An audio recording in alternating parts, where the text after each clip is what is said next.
नमस्कार। स्वागत है आपका एबी एकेडमी दुमका में। AB academy Dumka YouTube channel में आपका बहुत बहुत स्वागत है।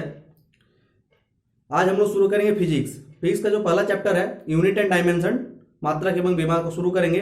वीडियो शुरू करने से पहले वैसे अभ्यर्थी जो नए हैं वो हमारे चैनल को सब्सक्राइब कर लें। साथ ही अगर वीडियो पसंद आए तो लाइक कमेंट एवं शेयर जरूर करें। तो चलिए हम लोग शुरू करते हैं। फिजिक्स का पहला चैप्टर ये सभी प्रतियोगिता परीक्षाओं के लिए महत्वपूर्ण है। चाहे आप टेट की एग्जाम दे रहे हो, किसी भी स्टेट की कोई भी ग्रुप सी ग्रुप डी की एग्जाम दे रहे हो, चाहे आप किसी भी कंपटीशन रेलवे की, एसएससी की, एएनएम जीएनएम सभी कंपटीशन में ये बहुत ही महत्वपूर्ण है। तो चलिए शुरू करते हैं। सबसे पहले भौतिक विज्ञान फिजिक्स का हम लोग शुरू करेंगे यूनिट एंड डायमेंशन, मात्रक एवं विमा। तो कहता है मात्रक, किसी भी चीज का मात्रक होता है, यूनिट होता है। तो मात्रक का डिफिनेशन क्या है? तो किसी भी भौतिक राशि को व्यक्त करने के लिए दो राशियों की आवश्यकता होती है। किसी भी भौतिक राशि को व्यक्त करने के लिए दो राशियों की आवश्यकता होती है, एक संख्यात्मक मान और दूसरा मात्रक। संख्यात्मक मान और क्या चाहिए? मात्रक चाहिए, है ना। तो संख्यात्मक मान और मात्रक क्या चाहिए? अगर हम बात करें 10 किलोमीटर, ठीक है। तो ये जो 10 है तो ये मेरा क्या है? 10 संख्यात्मक मान है। 10 क्या है? संख्यात्मक मान है। और जो किलोमीटर है ये क्या है? मात्रक है। ठीक है, समझ पा रहे हैं ना कि यूनिट, हम किसी चीज की यूनिट की बात तभी कर सकते हैं कि किसी भी भौतिक राशि को व्यक्त करने के लिए दो राशियों की आवश्यकता होती है। दो राशियों की आवश्यकता होती है। तो उसमें दो राशि में से क्या आवश्यक होती है? तो एक संख्यात्मक मान होगा, कोई भी होगा, 1 केजी, 2 केजी, 5 केजी हो सकता है, 1 किलोमीटर, 2 किलोमीटर, 5 किलोमीटर हो सकता है, कुछ भी हो सकता है। नंबर होगा, साथ में उसका एक मात्रक होगा। तो ये संख्यात्मक मान 10 है और किलोमीटर है, ये मात्रक है। आई होप आप लोग इसको समझ पा रहे होंगे। साथ ही देखिए मापन या मापक पद्धतियां, कुछ मापन एवं मात्रक पद्धतियां हैं। ठीक है, किसी भी चीज को हम मापते हैं तो मापने के लिए कुछ पद्धति की जरूरत होता है ना। कि हम कैसे जानेंगे? हम किसी को सामान दें, उसके बदले हमको कुछ सामान और चाहिए, उसको हम कैसे जानेंगे? तो मात्रक और मापन पद्धतियों की जरूरत होता है। तो हम लोग 3 पद्धति से नापते थे या मापते थे। क्या क्या? तो पहला हो गया सीजीएस, दूसरा हो गया एफपीएस और तीसरा हो गया एमकेएस। 3 मात्रक पद्धतियां थी पहले। ठीक है, तो सीजीएस का मतलब क्या होता है? तो सीजीएस होता है सेंटीमीटर, सी से सेंटीमीटर, जी से ग्राम और एस से सेकंड। तो सेंटीमीटर से किसको मापते हैं? हम लोग लंबाई को मापते हैं। सेंटीमीटर से लंबाई को मापते हैं। ग्राम से क्या मापते हैं? द्रव्यमान को मापते हैं। और सेकंड से क्या मापते हैं? समय को। ठीक है, समय को। तो सीजीएस पद्धति में लंबाई को सेंटीमीटर में, द्रव्यमान को ग्राम में और समय को सेकंड में मापते थे। ठीक है, एफपीएस प्रणाली में लंबाई को फुट में, द्रव्यमान को पाउंड में और समय को सेकंड में मापते थे। साथ ही एमकेएस में लंबाई को मीटर में, द्रव्यमान को किलोग्राम में और समय को सेकंड में मापते थे। ठीक है ना। और इसी एमकेएस का प्रवर्धित रूप, मतलब इसका एडवांस रूप एसआई यूनिट है। क्या है? एसआई, सिस्टम ऑफ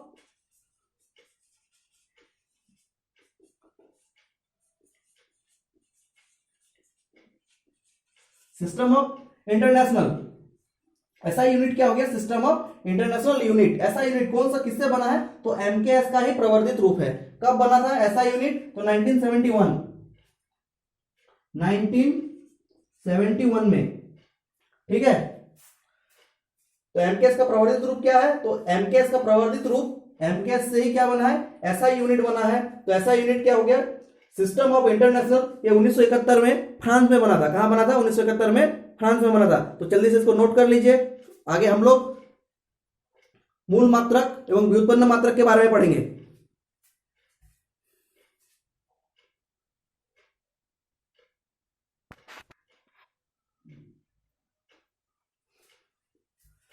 तो चलिए, जैसे हम लोगों ने कहा था कि 7 मूल मात्रक होते हैं, 2 संपूरक मात्रक होते हैं। 7 क्या होता है? मूल मात्रक और 2 संपूरक मात्रक। तो 7 मूल मात्रक क्या है? तो 7 मूल मात्रक है लंबाई, द्रव्यमान, समय, तापमान, धारा, ज्योति तीव्रता और पदार्थ की मात्रा। ठीक है, 7 हो गया। ये हो गया 7 मूल मात्रक। और 2 संपूरक मात्रक जो है वो क्या क्या है? तो समतल कोण और ठोस कोण। ठीक है ना। तो अब हम इसको लंबाई किसमें मापते हैं? मीटर में मापते हैं। तो इसका संकेत क्या होगा? किसमें मापते हैं? तो लंबाई को मीटर में, संकेत क्या हो जाएगा? एम। द्रव्यमान को किलोग्राम में, संकेत क्या हो जाएगा? तो केजी। समय को किसमें मापते हैं? सेकंड में, तो हो जाएगा एस। तापमान को केल्विन में तो इसका हो जाएगा के। धारा को एम्पेयर में मापते हैं तो हो जाएगा ए। ज्योति तीव्रता को कैंडला में मापते हैं तो उसका हो जाएगा CD। अब पदार्थ की मात्रा को किससे मापते हैं तो मोल। ठीक है, तो इसका बीमा क्या होगा, तो लंबाई का जो मीटर का बीमा है, तो मीटर को किसे मापते हैं, मीटर क्या है, लेंथ है। मीटर क्या है, एक लेंथ है, लंबाई है ना, तो इसका बीमा हो जाएगा L। किलोग्राम क्या है, किलोग्राम द्रव्यमान है, मास है, तो इसका बीमा हो जाएगा M।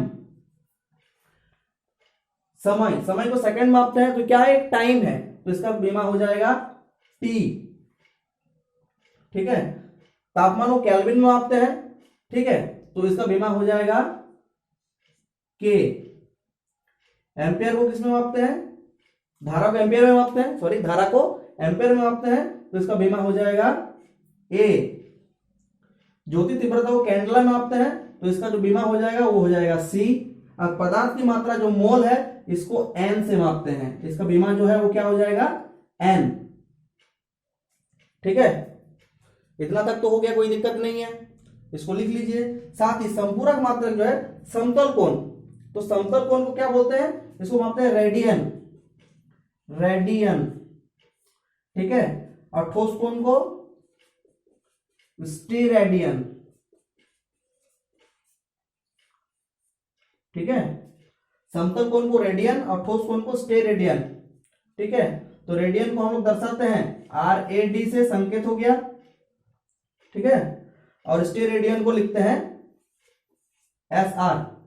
तो जल्दी से आप 7 मूल मात्रक और 2 संपूरक मात्रक को लिख लीजिए। आगे हम लोग व्युत्पन्न मात्रक के बारे में चर्चा करेंगे।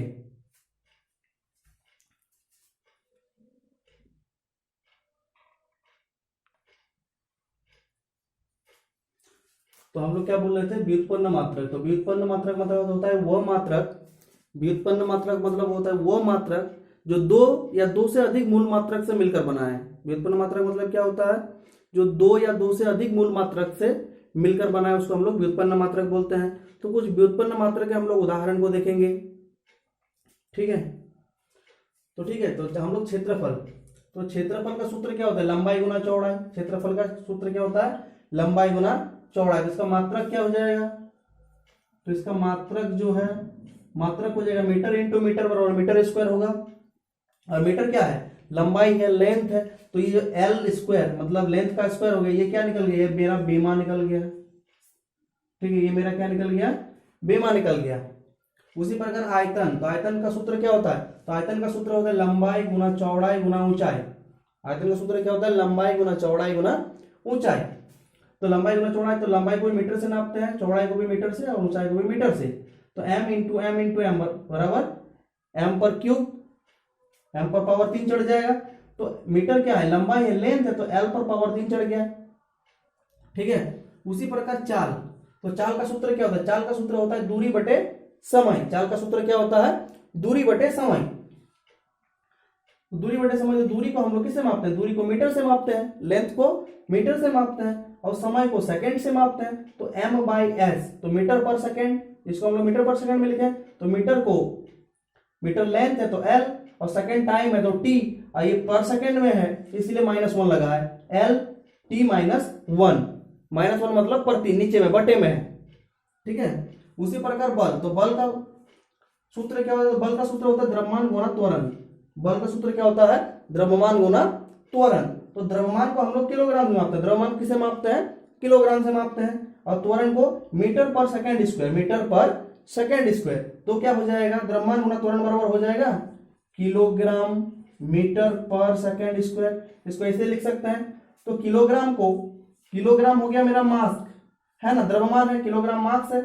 तो m मीटर, ये मेरा लेंथ है, ये क्या है मेरा लेंथ है। लेंथ को किससे मापते हैं, लंबाई को L लेंथ है, और s स्क्वायर क्या है, सेकेंड है, टाइम है, तो t पर पावर 2, लेकिन ये है प्रति सेकंड है, प्रति मतलब बटे में है, तो t -2, इसलिए इसका बीमा क्या निकल गया, इसका बीमा निकल गया mL t -2। इसी प्रकार आपको जितने भी चीजों का आपको बीमा निकालना है, उसका अगर आपको सूत्र याद होगा तो सूत्र के अनुसार आप किसी भी चीज का, किसी भी यूनिट का क्या निकाल सकते हैं, बीमा निकाल सकते हैं। तो जल्दी से इसको लिख लीजिए।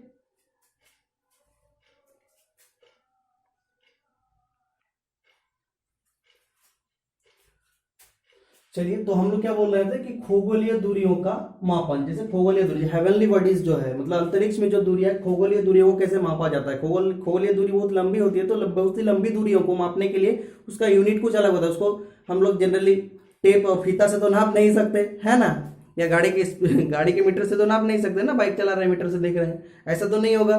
तो क्या करेंगे, खगोलीय दूरी को मापने के लिए कुछ यूनिट्स होता है, कुछ मात्रक होता है, उसके बारे में भी हम लोग चर्चा करेंगे। तो देखिए, सबसे पहला आता है प्रकाश वर्ष। सबसे पहले क्या आता है, प्रकाश वर्ष। तो एक प्रकाश वर्ष बराबर होता है 9.467 इंटू 10⁻15 मीटर।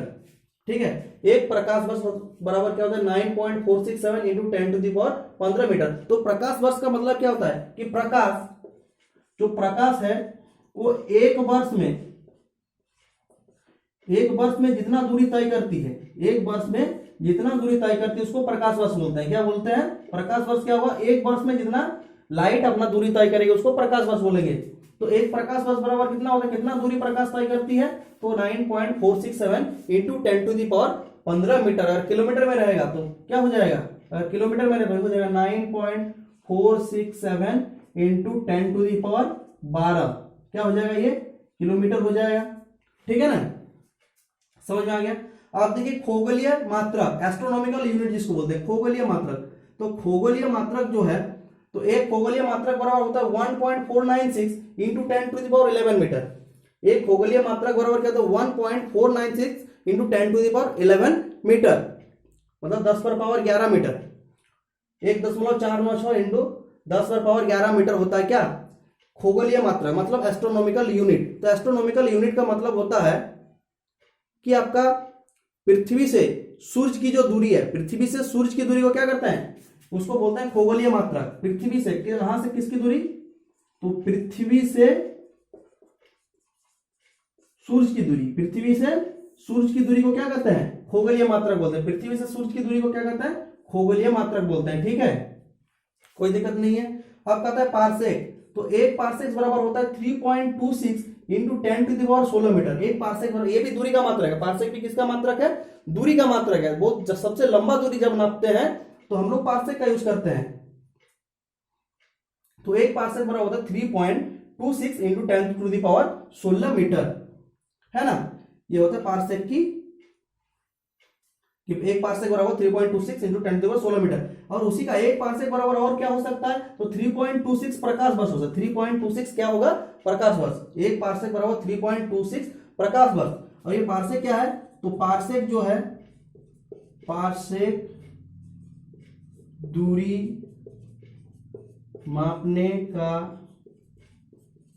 सबसे बड़ी इकाई है, सबसे बड़ी इकाई है। ठीक है, तो हम लोग जो चांद, तारा, ग्रह, नक्षत्र को नापते हैं, किससे नापते हैं, पारसेक से नापते हैं। ठीक है, अब हम अपने गैलेक्सी में किसी और गैलेक्सी के बारे में खोज कर रहे हैं, तो किससे नापेंगे, तो पारसेक से नापेंगे, क्योंकि पारसेक जो है ये दूरी मापने का सबसे बड़ी इकाई है। ठीक है ना, तो जल्दी से इसको लिख लीजिए। आगे हम लोग कुछ और लंबाई, जो लंबाई नापते हैं उसको प्रयोगात्मक मात्रक के बारे में चर्चा करेंगे। ठीक है, प्रयोगात्मक मात्रक के बारे में, लंबाई को कैसे मापा जाता है उसका, तो इसको जल्दी से नोट डाउन कर लीजिए आप लोग।